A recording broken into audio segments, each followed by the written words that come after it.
The question from non-Muslim brother on the slip is Christopher Lobo asks, how can you prove that 9/11 was an inside job?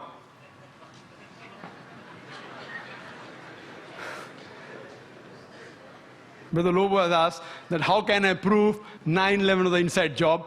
I've got the proofs, I can repeat the proof, it has been proven by other people. Just a few days back, there was an article that came in the newspaper that 75 professors of US, they say, they believe that 9/11 was an inside job. And in the article, it was mentioned, it came in Times of India, I think on the 7th of September. It says that 75 professors and scientists belonging to different universities from different parts of US, they believe that 9/11 was inside job. And they say that there were some politicians in White House who have engineered the destruction of the Twin Towers. And they say the main reason was so that they could attack and they could have control of the oil-rich countries. Open secret, I told you. One of the professors by the name of Steve Jones, he says that we do not believe that 19 hijackers and a few men in the cave in Afghanistan could have done such a professional job alone. They could not have done it. We don't believe. And by God, we are going to come to the truth and we are going to expose. We don't believe in the theory of the government. They don't believe in the theory of the government. And he further goes on to say that we as being professors and scientists, we know that the steel beam of the Twin Towers, they couldn't have melted at the temperature at which the jet fuel was there.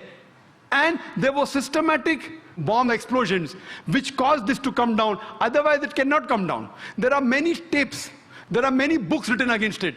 I happen to watch many of them. I even happened to watch the video recording of this Professor Steve Jones. And yesterday's paper, we get another news. 3 days later, Professor Steve Jones sent on a paid leave. Imagine, paid leave.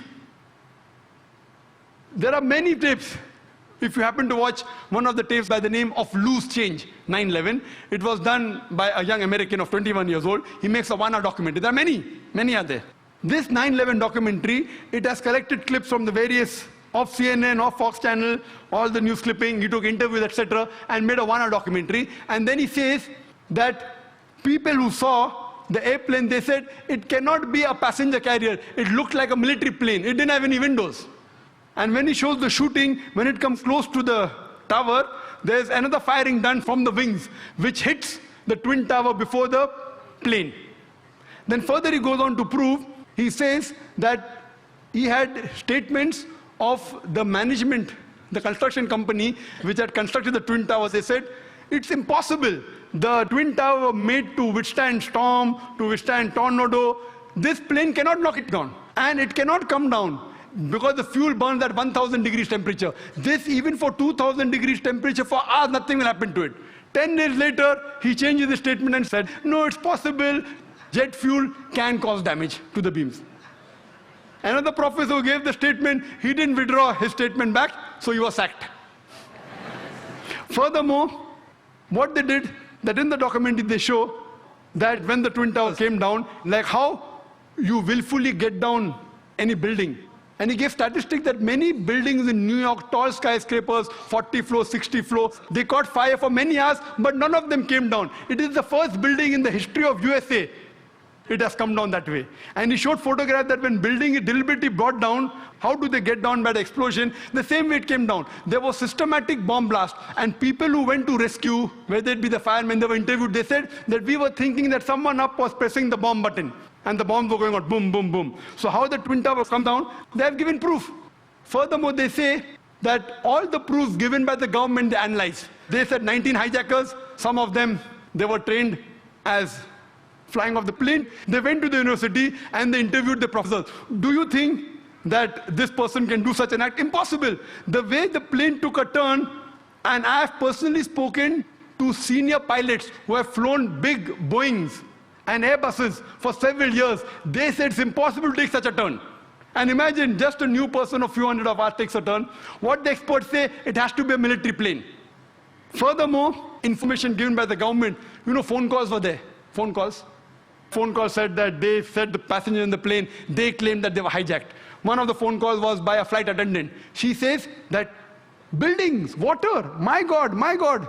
She's been flying for 12 years. Hasn't seen buildings in New York? Another person, he says, Mom, this is Mark Bingham. Mom, can you hear me? We are being hijacked. Do you believe? The question to be asked, if I'm going to speak to my mom, I will say Zakir. I'll not say I'm Zakir Naik speaking. He said I'm Mark Bingham. Mom, I'm Mark Bingham. If Mark has to speak to the mom, he will say I'm Mark. He will not say I'm Mark Bingham. He gave systematic proofs. Do you speak to your mother telling your surname? So all the proofs, all the phones were taped down, and then he did a survey that can the mobile phone work at 32,000 feet. When a survey was done at 4,000 feet, the chances of mobile working is 0.4%. At 8,000 feet, it is 0.1%. And 32,000 feet, it is 0.006%. 0.006. There's no chance. And the documentary says that today, USA is spending millions of dollars to reach mobile at that height. In 2001, they did it. Then there are many documentaries. Then the documentary says that there are black boxes. Every plane has got 2 black boxes. And the black boxes can withstand a temperature of 3,000 degrees centigrade for several hours. And in just 1,000 or 2,000 degrees, all the black boxes have been destroyed. He goes on systematically. And immediately, after a couple of weeks, Osama bin Laden, he gives an interview on the Ummah magazine. And he says that I am a Muslim, I will not lie. According to me, killing innocent women is prohibited, it is wrong. Killing innocent children is wrong. Killing any innocent human being is wrong, and Islam condemns it. Osama bin Laden giving an interview and saying that. A couple of days back, you get a video clipping from Al Jazeera. Osama bin Laden training 9/11. Because 75 professors say it's an inside job, now they manipulate, and after 5 years they're showing on the television. Why? So here we realize everything, it was inside job. And these 75 professors, they have promised, by God, we will come to the bottom of it. Regarding the second attack at Pentagon. At Pentagon, when the airplane crashed, there was no scraping on the grass. Nothing. Only a hole in the Pentagon. And the hole was only equal to the body of the plane. And we see a crater, and they showed on the television. But when the wings went, the wings weren't seen outside, neither were the window panes damaged of the Pentagon. If a plane body goes in and the wing stays out, either the wing will remain outside or the window pane will damage. The building was intact. So how could only in the circumference of a body of a plane, how can the wings go in as well as the tail? I mean, it's fabricated. The people who said that, the plane went just 40 feet above my head. Today science tells us that if Boeing is flying at 40 feet above your head, that car will fly away. An interview was taken of an ex-military person. He said it sounded like a missile. It had to be a missile. The missile would make that hole. And there was no debris. There was debris, only a little bit debris. There was no part of the plane found there. There was only a small engine of a fighter plane found there. Even in the other place, they only find a crater. Time doesn't permit me. The amount of ample of evidence given there, even a fool will know that this was an inside job. But it doesn't convince George Bush. And what they say, the reason is only to attack Afghanistan, Iraq, and then Iran. They have been predicting that Iran is going to be attacked. They want to have control of the oil-rich countries. So this terrorist attack is for what? One is injustice. Second is for money, is for power. And many politicians find that he's going to lose the vote, he creates a fear psychosis. Okay, you better elect me or the Muslims will get you, and they elected. Same thing in Gujarat. A fear psychosis was created. If you don't elect us, the Muslims will kill you, and the government came back in power. So what we realized, that this was nothing but an inside job. And there are several tapes, several VCDs available, 9/11, loose change, then Fahrenheit, many. And if you see all this, it is a blatant, open secret that this attack on the Twin Towers was done by George Bush himself. Yeah.